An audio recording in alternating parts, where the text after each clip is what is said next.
পূর্বাজ লাইফস্টাইলে সবাইকে স্বাগত জানাচ্ছি। আশা করি সবাই ভালো আছেন। তো এখন বাজে হচ্ছে 11:35 আর আজকে হলো গিয়ে সোমবার। তো সকালে সব কাজ করা হয়ে গেছে, সে তো বলাই বাহুল্য। সকালে উঠে আগে তো বাসি কাজটা সব সারতে হবে, তো সেরে টেরে তারপরে এই এক্ষুনি জলখাবার টাবার খেয়ে উঠলাম। উঠে এবারে একটুখানি ভাত বসাবো, ভাত আর ডিমের ঝোল করব, আজ আর কিচ্ছু করব না। আর একটা তরকারি যদি একটু কিছু করি দেখি। তো সে যাচ্ছি, ডিমের ঝোল করতে আর কতক্ষণ লাগবে, এক্ষুনি এখানে ডিম সেদ্ধ বসিয়ে দেবো, হয়ে যাবে। আর ওরা তো সব ডাক্তার সাহেব খেয়ে গেছে। কালকে সেই রুটি আলুর দম করা হয়েছিল, সেটা রাখা ছিল, সেটা খেয়েছি। মুড়ি জল খেয়েছে, যিশু কিছু না খেয়ে চলে গেছে। বললাম কালকে না অনেকগুলো এগরোল নিয়ে এসেছিলো, আমি বলি তুই খা, সে মা খাও করে জেদ। তা আমি একটুখানি আধখানা খেয়েছিলাম। আমি ওগুলো খেতে পারি বলুন? অতখানি ময়দা, তারপরে আবার সস লাগানো রয়েছে। আমি বলি না বাবা দেখ, বলে একটু শুকনো শুকনো যে জায়গাটা ছিল ওইটা খেয়েছি, বাকিটার জন্য রেখে দিয়েছিলাম। বললাম তুই একটুখানি খেয়ে চলে যা, একবারে খালি পেটে যাবি, এসে পরে নয়তো ভালো করে চাটা খাবি, খাবার খাবি।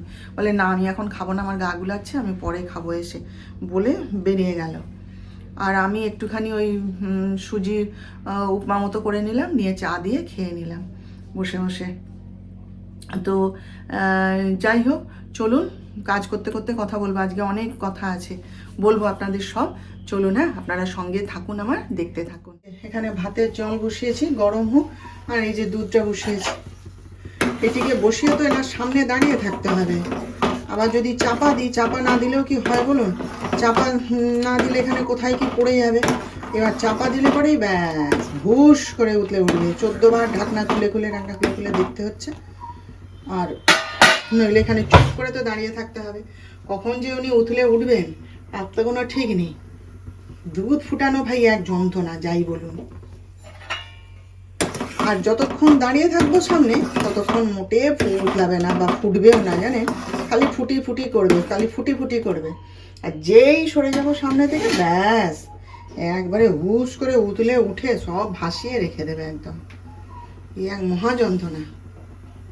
যাই হোক চলুন, ফুটে গেছে, একটুখানি ভালো করে নাড়াচাড়া করে দিয়ে নামিয়ে দেবো। পরে আবার ফুটিয়ে নেব। 14 বার তো দুধ ফুটাতে হবে, গরমকাল পড়ে গেছে মানে এখন 14 বার দুধ ফুটাতে হবে। একটুখানি বিয়ে বাড়ি যাব, আমাদের বাড়িতে সবার নেমন্তন্ন। তো ছেলেরা যাবে না, কারণ সবাই মিলে চলে গেলে তো আর হবে না। সেই জন্যে ছেলেরা বলছে না আমরা যাব না, থাকবো, আর আমরা বাড়ির সবাই মিলে যাব। এখনো পর্যন্ত ঠিক আছে যে আমরা বাড়ির সবাই মিলে যাব, এখন দেখা যাক। আর ডাক্তার সাহেব না গেলে আমি তো সেখানে আর যাই না, আগে যেতাম, এখন আর যাই না। তো আমার এক কাকা শ্বশুরের ভাইঝির বিয়ে, সেদিনকে আমি যখন পুজো করছি তখন এসে বলে গেছিল। তা আমি বলছিলাম যে আমি যাব না, তোমরা দুই ভাই গিয়ে ঘুরে এসো, আর আমার আর ভাল লাগে না যেতে, আমি যাব না। তা ডাক্তার সাহেব বলছে না, তোমাকে অত করে বলে গেল, এরপর যদি তুমি না যাও তাহলে খুব খারাপ হবে। তা সেটাও সত্যি কথা। সেদিনকে আমি তখন পুজো করছি জানেন, কাকু একদম সেই দরজা থেকে একদম আমার নাম ধরে পূর্বা পূর্বা করতে করতে এসে ঢুকলো। ঢুকে আমি ইশারা করলাম সোফায় বসতে, তো বসে আছে। আমি পুজো শেষ করলাম, তারপরে আমাকে নিমন্ত্রণ জানালো। বারবার করে বলে গেছে, বোধহয় 3-4 বার বলেছে, পূর্বা তুমি যাবে কিন্তু, তুমি অবশ্যই যাবে, তুমি কিন্তু যাবে, বারবার বলে গেছে। তো সত্যি কথা, এরপর না গেলেও খারাপ লাগে। তো আমি বলি ঠিক আছে তাহলে চলো যাব। তা যাবো তো সেই সন্ধ্যাবেলায়, অনেক দূরে এখান থেকে, সেই সুতাহাটা, হলদিয়ার কাছে। তো কালকে মাথায় স্পা করা, তারপরে পার্লারে গিয়ে রূপচর্চা করে আসা, সবই হয়ে গেছে। ফেসিয়াল করে এসেছি একটু, সে সমস্ত সবই হয়ে গেছে। তো কিন্তু এখনও দেখুন এই যে হাতে নেল পলিশ করার সময় পাইনি। হাতের সকালে বসে রিমুভার দিয়ে নেল পলিশগুলো তুলেছি, কিন্তু এখনও মানে নেল পলিশ লাগানোর সময় পাইনি। দেখি সব কাজকর্ম শেষ করে দুপুরবেলায় করে নেবো আর কি। তো এই হচ্ছে ব্যাপার। তো দেখা যাক এখন কত দূর কি হয় না হয়। আপনারা সঙ্গে থাকুন, আপনাদের সঙ্গে অবশ্যই শেয়ার করব। হ্যাঁ, রান্নাবান্না সব হয়ে গেছে, ডাক্তার সাহেব এসে তার খাওয়াও হয়ে গেছে, দেখিয়ে দিই। কিন্তু আমার ছেলে এখনো আসেনি। ডাক্তার সাহেবকে জিজ্ঞেস করলাম যিশু কোথায়, বলল যে যিশু এখনো কাজে ব্যস্ত, আসবে। এই যে পেঁপের তরকারি হয়েছে, আর এখানে হচ্ছে এই যে ডিমের ঝোল, ব্যাস। 2:30 বাজে, ছেলেটা কখন আসবে এখন কে জানে। এখন বাজে হচ্ছে প্রায় 7টা। আমাদের 6:30টায় বেরোনোর কথা ছিল। তো এখনও তো ডাক্তার সাহেব তো এইমাত্র ঢুকলেন, ঢুকে রেডি হচ্ছে, আর গাড়ি এখনও আসেনি। আমাদের যে গাড়ি, সেটায় করে তো সবাই মিলে যাওয়া যাবে না, সেই জন্য আলাদা করে একটা বড় গাড়ি বুক করা হয়েছে, আমরা সবাই মিলে যাচ্ছি। আর ছেলেরা যাবে না, ছেলেরা ঘরে থাকছে, ওদের কণা রান্না করে দেবে, ওরা 3 ভাই মিলে ঘরে থাকবে। আর এই যে দেখুন, এই যে এই শাড়িটা পরেছি, এই যে আমার ছেলে আজকে আমার গয়নাগাটি সব চুজ করে দিয়েছে, মা এই শাড়ির সঙ্গে এইটা পরো, এইটা পরো, এইটা করো। আজকে এসে ঘরে ঢুকেই, মা তুমি এইটা পরেছো, সেইটা পরো, ওই পরেছো, ওইটা পরো। আর এই যে হাতে পরেছি, হ্যাঁ এই যে দেখুন, বলে মা তুমি গয়নাগাটি পরো, গয়নাগাটি না পরলে হয়। আমি বলছিলাম না, অত দূর যাবো, দরকার নেই, না তার তুমি গয়নাগাটি পরো। তাই এই যে পরেছি দেখুন, এই যে সাজ, ঠিক আছে। তো চলুন যাই এবার, আমরা সবাই রেডি হয়ে বসে আছি। ডাক্তার সাহেব রেডি হয়ে ফোন করবে ড্রাইভারকে, করলে ও গাড়ি নিয়ে আসবে। তো চলুন, হ্যাঁ আপনারা সঙ্গে থাকুন, আমার যতটা পারি আপনাদের সঙ্গে শেয়ার করব। চলুন যাই একটু ঘুরে আসি। এই যে এসে গেছি আমরা বিয়ে বাড়ি, হলদিয়া সুবর্ণ জয়ন্তী হলে। কিন্তু রাস্তার উপরে তো, সেই জন্যে না প্রচণ্ড ভিড় ভাট্টা। আর এই যে দেখুন কত গাড়ি ঘোড়া যাচ্ছে, ভীষণ ডিস্টারবেন্স। তো আমাদের গাড়িটা রাখতে গেছে, আমরা সেই জন্য ওয়েট করছি, একসাথে সবাই ঢুকবো। তো চলুন যাই এবার ভিতরে, দেখি কী রকম কী ব্যবস্থা হয়েছে।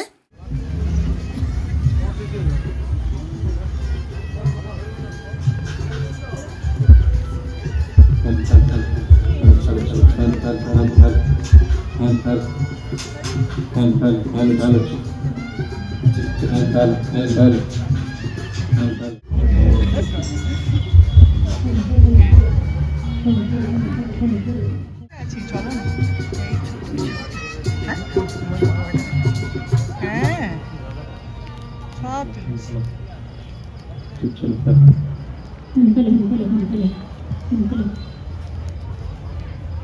চলো ভেতরে যাই এবার।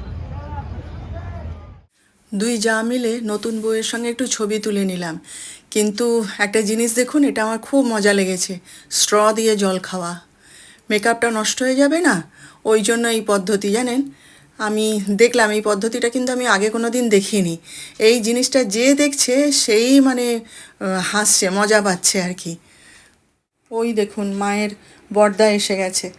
গোটা গাড়িটা মা শুধু বড় মামার কথা বলতে বলতেই এসেছে, জানেন।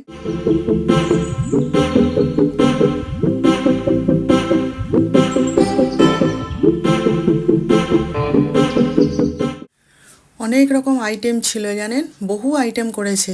তো আমি খুঁজে খুঁজে এই যে এই বেবি কর্ন চিপস আর এই যে একটু মাছের একটা আইটেম করেছিল, এইটাই খেলাম।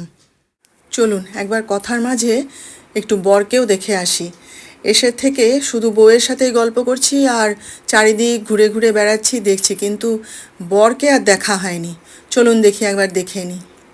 এই দেখুন, এই হচ্ছে বর। বেশ দেখতে হয়েছে কিন্তু, তাই না? ইঞ্জিনিয়ার, কলকাতায় থাকে।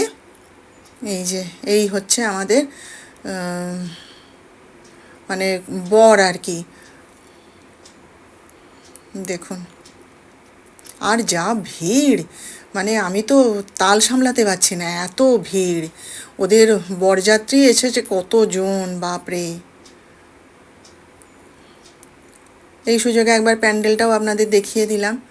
আর এই যে ছেলেটি, ও হচ্ছে আমাদের কনের ভাই আর কি। এই যে ছেলেটি কোট পরা, ও হচ্ছে আমাদের কনের ভাই, ওর নাম তীর্থ। আর এই হচ্ছে বর, অনুপ। ওর নামটা আমি ভুলে যাচ্ছিলাম, ওর নাম হচ্ছে অনুপ। এই যে শালা ভগ্নিপতি দুজনে।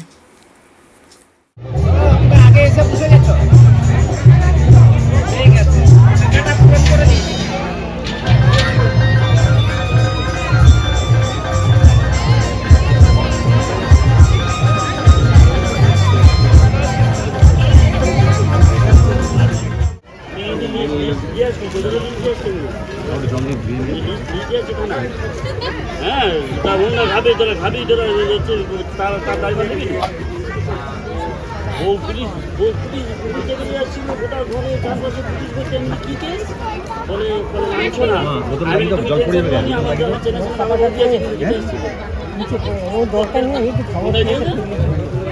কি আমরা এখন একটুখানি এসেছি পান খাবো আর মায়ের জন্য আইসক্রিম নেবো। চলুন দেখি কোথায় পাওয়া যায়।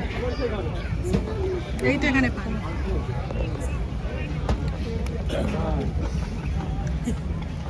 এই তো পান, একটা মিষ্টি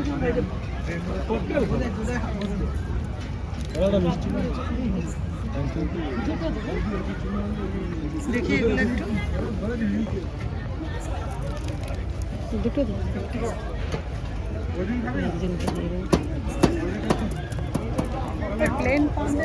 ওটা কি পান? ওটা কি পান খাবে আপনি? এটা মিষ্টি পান। হ্যাঁ, প্লেন খাবেন তো? ওগুলো কি প্লেন খাবেন? ওইটা ওইদিকে। এটা আমার এখানে হচ্ছে মিষ্টি পান। তাহলে তুমি মিষ্টি খান? না।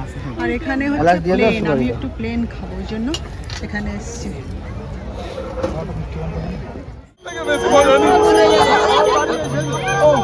মামারা হাতে বলছে।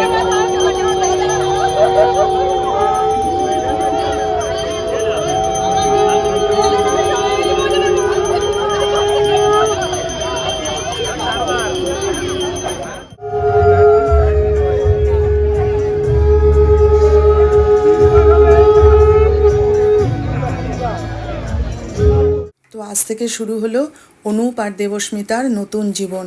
ওদের অনেক শুভেচ্ছা জানিয়ে, অনেক আনন্দ হাসি মজা করে আমরাও এবার পা বাড়ালাম বাড়ির পথে। তো ভিডিওটা আজকের মতন এখানেই শেষ করলাম।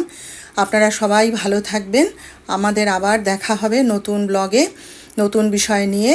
আর আজকের ভিডিওটা কেমন লাগলো একটা লাইক, শেয়ার ও সাবস্ক্রাইব করে অবশ্যই জানিয়ে দেবেন।